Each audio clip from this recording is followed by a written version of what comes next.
With so many different tech options at the moment, it's hard to know which is best for your business.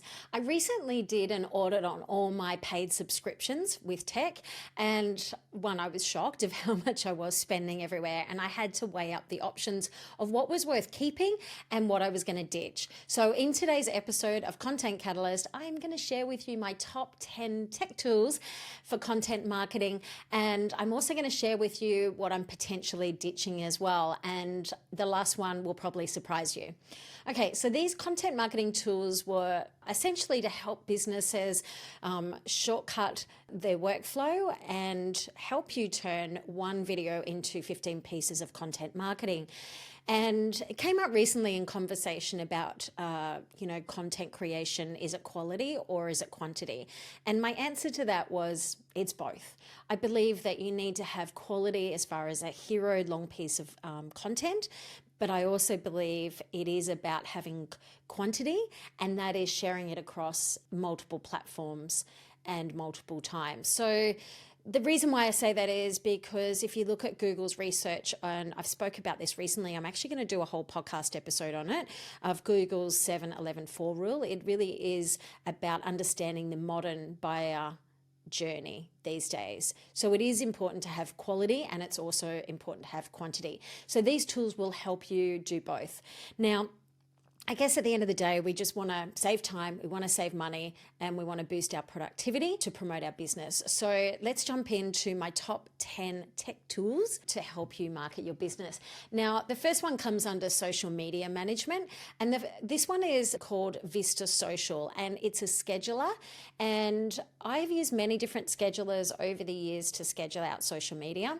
Now, obviously, the first one that comes to mind that's free is Meta, and Meta is great, but it also has its limitations because I can only share content to Instagram, Facebook, and Facebook group.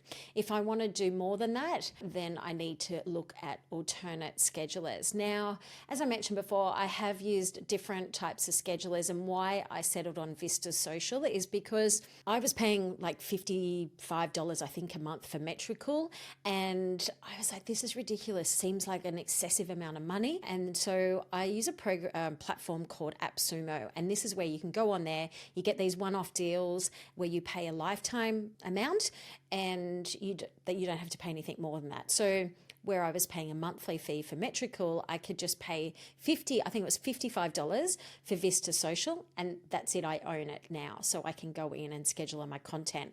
Now, there's about 17 different networks or platforms that you can push out content to. However, the main ones that I use it for are Facebook, Instagram, you've got TikTok, you've got YouTube, LinkedIn, and Google Business. And I think Google Business is one of the big ones that a lot of people miss with their schedulers. So just make sure whatever scheduler that you do have, Google Business is a really important one to consistently push out content for your ranking. Vista Social has also got really good analytics and reports. So you can actually go in there, you can pull out your competitors' content, and you can actually rank it against yours, and you can see what their reach is and their keywords and things like that. So it's got a really good reporting part of it as well. That's Vista Social. It's not available. So Vista Social, like I said, I got a one-off deal on AppSumo. It's not currently available on AppSumo because it is AppSumo has deals that come and go. So if you do go onto AppSumo, just check and see what the latest social media schedule are that you can get these lifetime deals on, and just also, like I said, make sure it's got Google Business on there as well. Okay, so the next one, number 2, is StreamYard. Now, StreamYard, okay, this was a tough one for me because I was tossing up whether I was going to say StreamYard or Riverside. And to me, I haven't yet decided which one I'm going to keep and which one I'm going to ditch, only because I use both. I'm recording right now in Riverside, and I am doing a bit of a deep dive into Riverside at the moment, so I can use it and talk about it and do some training inside Content Catalyst, which is my membership.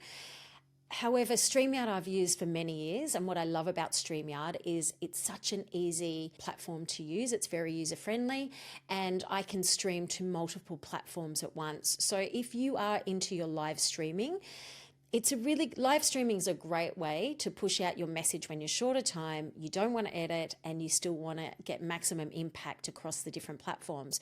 So, you can stream live into TikTok, LinkedIn, YouTube, Facebook, Instagram. You aren't able to so you can't actually stream any longer into the Facebook groups, which is an absolute pain.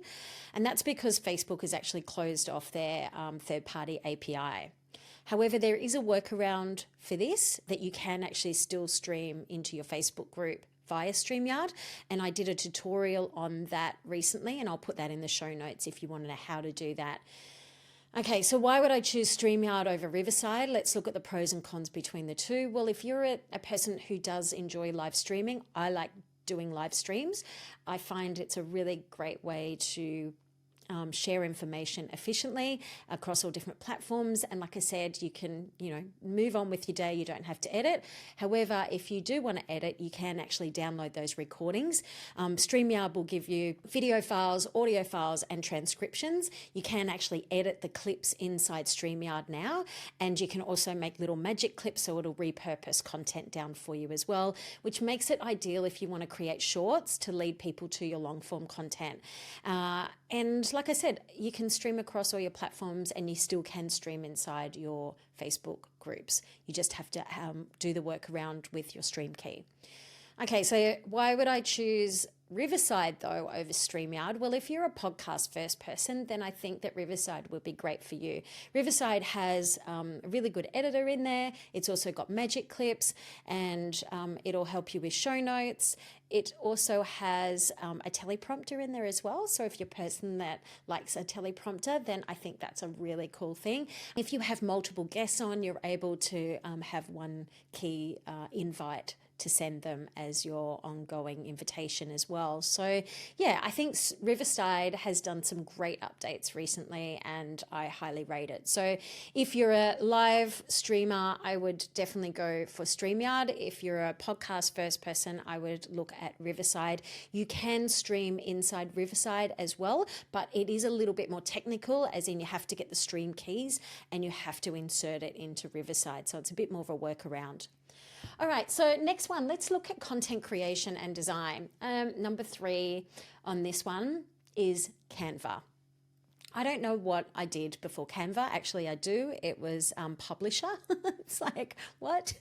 Okay, so Canva has made some incredible updates. Of course, I'm on the Pro version. There's just so many good things in the Pro version.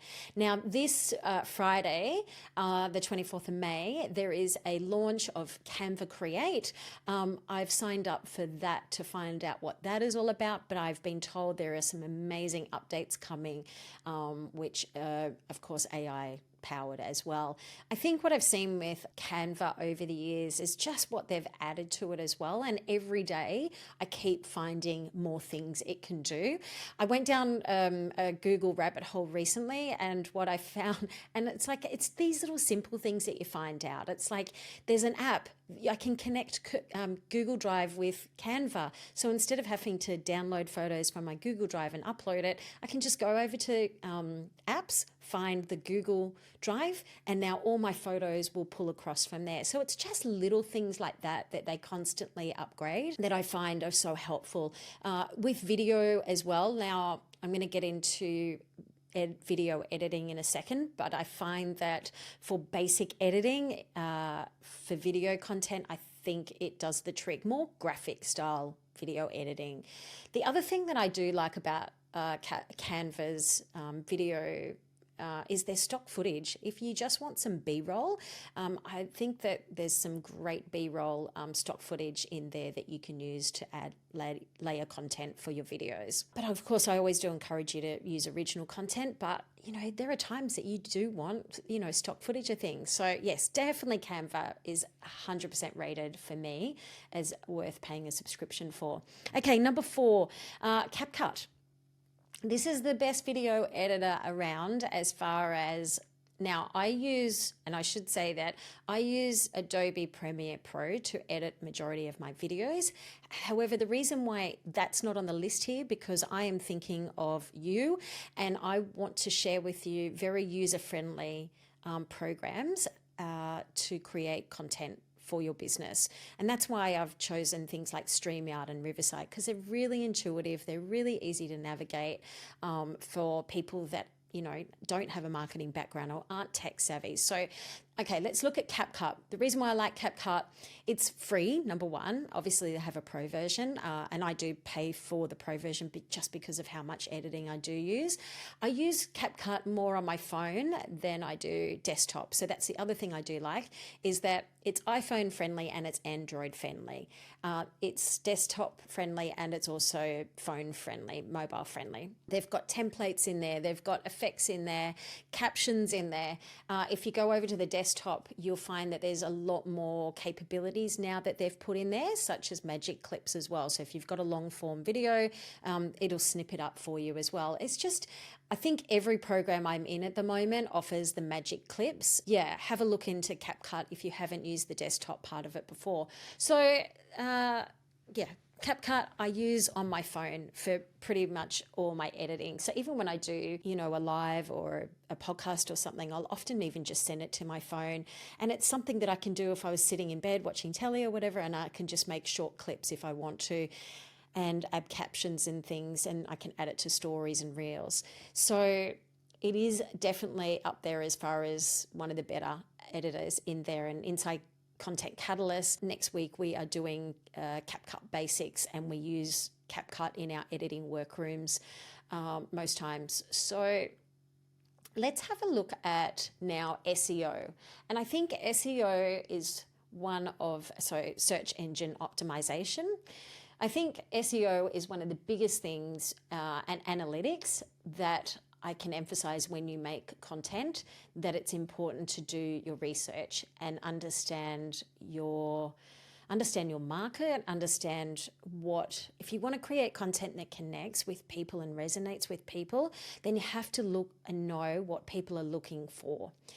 So here are my top picks for researching content. And the first one is Google. And I think that Google, is often forgotten about when we come to actually just researching. So if I am putting together a podcast, for example, I want to research, or a blog, I want to research my topic, and I want to research what people are looking up.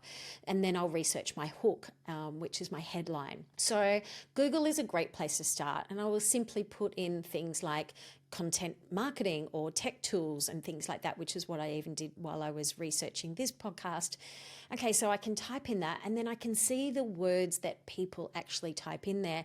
Now, I know that, you can use platforms like Answer the Public, which are okay, and they can give me some information, but what I like about Google is it actually shows up what people are actually typing into Google.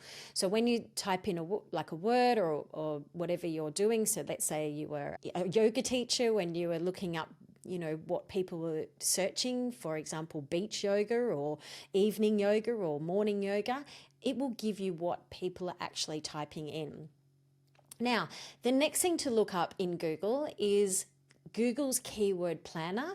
Google's keyword planner will give you what the rating is, how many people are looking it up, and especially if you're going to be doing paid ads and things like that. I find it a really powerful tool, and again, it's free. The other one that is awesome with Google is Trends, Google Trends. If you type in trends.google.com, it will come up and it'll give you all the trends that are happening. And I find that that's really good if you want to tap into the current conversation as well. So use that as a research tool. Okay, so the other one that I'm going to talk about for number 6 is YouTube. And YouTube is probably one of my most favorite tools as far as researching what people are looking for. And again, so once I've gone over to Google, I can see what people are looking for. I will go over to YouTube and I'll see what people are again looking up, and also how many people are actually viewing that topic as well. Google has, one of the biggest search engines in the world, and I find that it is one of those underutilized tools as well. So anything to do with how to, it's YouTube. Okay, so the next one I'm going to talk about is project management and collaboration, I guess, communication. So my number one thing here, and this is where I get into now, these are some of the programs or platforms am I going to ditch or am I going to switch? And The first one I had was Google Calendar. Now, I was paying a subscription for Ad Event, and Ad Event, it allows me to insert my calendar into my website, and specifically for my Content Catalyst members, so they could see when our masterclasses were coming up and any events that were coming up and things like that, which is such a great tool. However, again, I was paying like, I don't know, $50 a month for that. And all these $50 subscriptions add up. So then I started looking into Google Calendar, and I'm like, okay, there is an ability to embed a calendar. So I can create a Google Calendar, and then I can go over to, I can take that Google Calendar and I can actually embed it onto my website, into our members portal, or onto one of my events pages. And then I can also put in there the reminders. So I can put a reminder the week before, the day before, the hour before, and it'll come up into people's calendars when they, and synchronize the calendar when they click on the button. So to me, that was a big saving. Now, the other thing that I also really like about it is that it's also replacing Calendly for me. Now, Calendly, there is a free version which I do have on my website, but I've also been playing around with the Google Calendar version. Again, I can embed this on my website. So for people wanting to book a one-to-one session with me and they can see my diary, I can again embed that on my website. And when somebody wants to schedule some time, rather than going back and forth in an email, I can just send them the link and it will put it straight into my calendar, and I can work around any conflicts and things like that. And it's free. Well, it's not free because I pay for it in my work suite. So it's not free, but I'm like, there's 2 subscriptions that I've been able to eliminate just using Google Calendar. Okay, the next one that I'm looking at switching and ditching is, I've been using Zoom forever, as we all have been, and Zoom's great. It's a trusty thing. You know, back in, the 2020, it's like no one knew how to use Zoom, and everyone was trying to push buttons and work out how to make their mics work and things. Now we've pretty much mastered Zoom and we're quite familiar with it. However, it's another subscription that I'm paying for, and that's because I do my live sessions each week inside Content Catalyst via Zoom, and they go for more than 45 minutes, which is the allowance of the free plan. Now, the thing is about that is I'm sitting there going, well, how can I save more money again on a subscription? I think it's about, $25 or something a month. Not a lot, but I don't use it for I use webinars, and that was, meetings. Like if I'm doing a webinar, for example, I'll use Zoom. But I'm like, I don't do big webinars for like 1,000 people and things. So it's not something that I actually need. So at the moment, I've been testing out Google Meet, and can I just say, I actually really love it. And what I love about Google Meet is that I've been able to set a calendar event. So when people book in, it automatically, so again, going back to calendar event, if somebody wants to book in for a one-to-one session, they'll get the calendar invite and it'll automatically allocate the Google Meet button and meeting ID. And then when I go to do the meeting itself, I can record it. And then at the end of and I can also add meeting notes prior to, and that'll actually put it in a Google Doc. And so we can have an agenda on there, and it'll put all the information in there for follow-up notes as well. So follow-up action. At the end of the meeting, I get a transcription of the meeting, and I also get a recording of the meeting, which then just goes into Google Share Drive. I just find it really easy to share information post-reporting as well. So I'm loving Google Meet. I find that there's no time factor. I don't have, time restraints or anything. Like I said, it's included in my G Suite subscription that I have for my email and things. And that's an essential subscription for me. I think it's $17 a month that I pay. So to me, that is one less subscription. So right now, just by using Google, I've been able to save on Calendly, Ad Event, and also Zoom. Number nine is a program that you probably haven't heard of. So all of those other programs, I know you've all heard of all of those programs, such as, StreamYard and Canva and CapCut and things. But this one you probably may not have heard of, and this is called Creator Hooks Pro. And this has been, I've been following this person's platform for quite a long time, and then they launched Creator Hooks Pro. And why I subscribe to this is because when you are creating content marketing, it's all about knowing, and content marketing that connects and resonates with your audience, you need to understand what people are looking up and what will get people's attention. Our attentions are so short at the moment, so it's so important to work out what is actually going to grab people's attention, and that will also give you ideas for content as well, because that is one of the biggest things that I hear from people is, I just don't know what to make. So Creator Hooks Pro. What I love about Creator Hooks Pro is that I can go in, and it's all AI generated, of course, like everything, but I can create titles. And so in here, I go in and I type in describing my video, what it's about. And then I can go in and select my niche. So for example, there's things like travel, there's farming, fitness, food and drink, marketing and business. So you just pick the lifestyle niche, the niche that it falls into. And then you've got what's called a click trigger. And the click trigger, there's like a list of, 20 click triggers that you've got to choose from. And that is the approach or the angle that you want to take of the content that you're creating. And so, for example, you can choose to have more of authority style, title, or for beginners. You can do credibility, curiosity, drama, fear, FOMO, list, mistakes. You can have pain points, stop doing this as such, X versus Y. And so there's a whole list of click triggers that gives you an angle or an approach that you can take for your content. Now, this program is actually designed for people that create YouTube videos. And so then once you put that information in, it'll go generate title ideas, and then it'll spit out about 10 different title ideas for you to then choose from.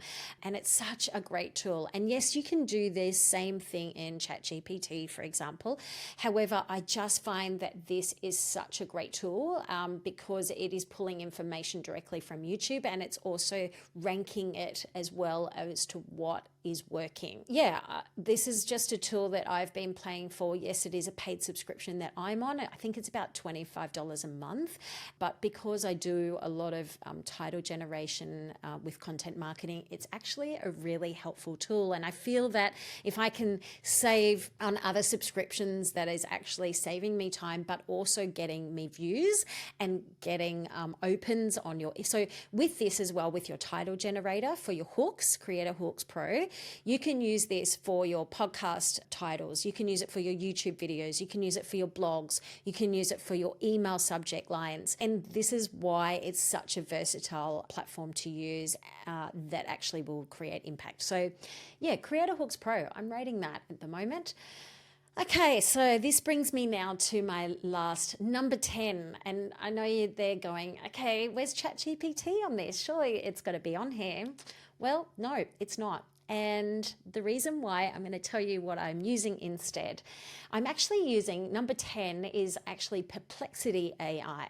Now, if you've not heard of this, I was told about this, a couple of months ago, and I have been on a deep rabbit hole playing with this program. And what I'm loving about it, it's an AI-powered search engine just like ChatGPT. However, the difference between Chat and Perplexity is the credibility. And the reason why I say this is the biggest thing about Perplexity is that it has accuracy with citations. So the information is a lot more reliable and verifiable as well. So when you put in a prompt into Perplexity, it will pull data and it will also quote where it's pulled the resources from. It will give me videos, it will give me blogs, it will give me articles and papers. And I think this is one of the biggest things that I find with ChatGPT is I don't know where the information has come from. Is it actually true? And especially if you are writing content that you want facts for. So like I said, I've been playing with this. Now, there is a free version of Perplexity and you can go in and use this. However, I did use it for a while, loved it so much and went, I actually need to upgrade. Now, I've used ChatGPT's free version forever and that's been great. But as soon as I saw the benefits of actually using Perplexity Pro, the upgraded paid version, I was won. And I'll tell you why. It's because ChatGPT 4 is all the talk at the moment. Well, if you subscribe to the Perplexity AI Pro, you also get ChatGPT 4 in this as well. Okay, so you're going to be paying $20 a month for the Pro version of this. But if you weigh up what you're going to pay for ChatGPT 4, you're going to be paying $20 as well, where I can get 2 bites of the cherry paying for Perplexity. Now, again, coming back to what are the differences between Perplexity and Chat? Well, Perplexity has a lot more accurate information. It is very factual as well. So it will ask you questions. So when you put in your prompts, it will clarify things for you. It will allow you to upload PDFs and images and CSV files. And that makes it so handy when I want it to analyze information to give me what I want. The other thing that I like about Perplexity, it actually draws from a wide range of live websites, including academic databases, news outlets, and just other up-to-date informational sources. So the difference then between ChatGPT is that it's pulling information from a data set from back in 2021. So what's the difference between that and that? Well, you've got things like Perplexity is great if you want reliable information. ChatGPT, however, is awesome for content creation and it gives a lot more human-like response and more conversation. So my thing is that if you're using it to write out scripts and things like that, then ChatGPT 100%. But what I said before is why just have ChatGPT when I can have ChatGPT and also Perplexity that gives me sources and citations of where it's getting the information from. It's also giving me all the resources that pull across and it's a lot more accurate and precise with verified sources. I definitely think it's worth, and it's also pulling not just from ChatGPT as well, I just should say. There's another program called Claude 3 that it actually pulls things out and their own model as well. So it's pulling information from a lot of things. And that's why I say go and check out Perplexity, because I feel that it's such a valuable tool for content creators if you want the best of both worlds with chat and other AI with facts and real time as well. So there you go. They are my top 10 content creator tools for tech. And just to recap, I've got Vista Social is my scheduler, StreamYard if you like to live stream, or Riverside if you're more podcast first. And of course you can do podcast in both of them and you can stream in both of them, but one is more leaning towards lives and the other is more leaning towards podcasts.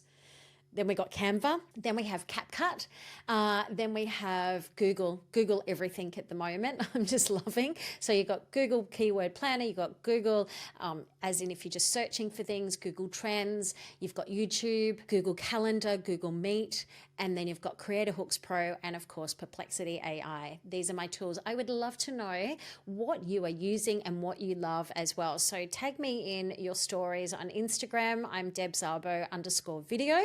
And I would love to know, has this episode been helpful? Let me know if you try any of these tools that I've recommended today that I'm using. And of course, I will keep you posted because tech is always updating with new things, and it's one of the things that I always work on is to stay up to date. So I'm constantly researching, and that's how I ended up with so many subscriptions, because I try the free versions and then I try the upgraded versions and just see what is working for me, so I can also pass that on to help you as well. If you'd like to know more information and you'd like some more resources, head over to my website. This month, we are inside Content Catalyst membership. We are talking all things tech and gear.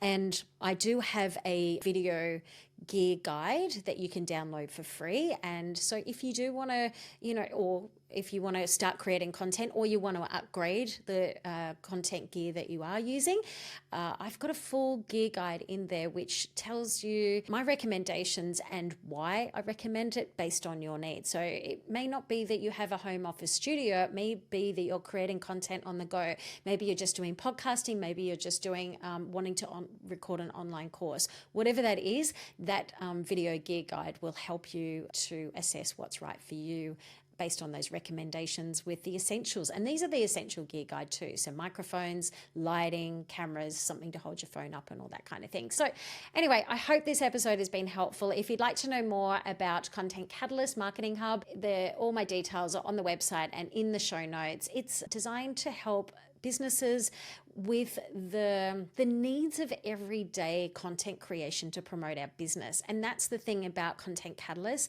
I designed it as a community and a marketing hub. So 1, you have a strategy and a plan. 2, that you are able to get unstuck with all of this tech, because one of my business groups posted this morning going, I've just noticed I can't, stream live into Facebook group anymore via StreamYard. And I'm like, that's okay. I've got you. Here's a tutorial. And I want to share all that with you. And I do that with my members. And then next month in June, we are talking all things personal branding and talking on camera as well. So if you'd like to know more details, check out the show notes, head to my website, which is debszabo.com. And thanks for tuning in until the next episode.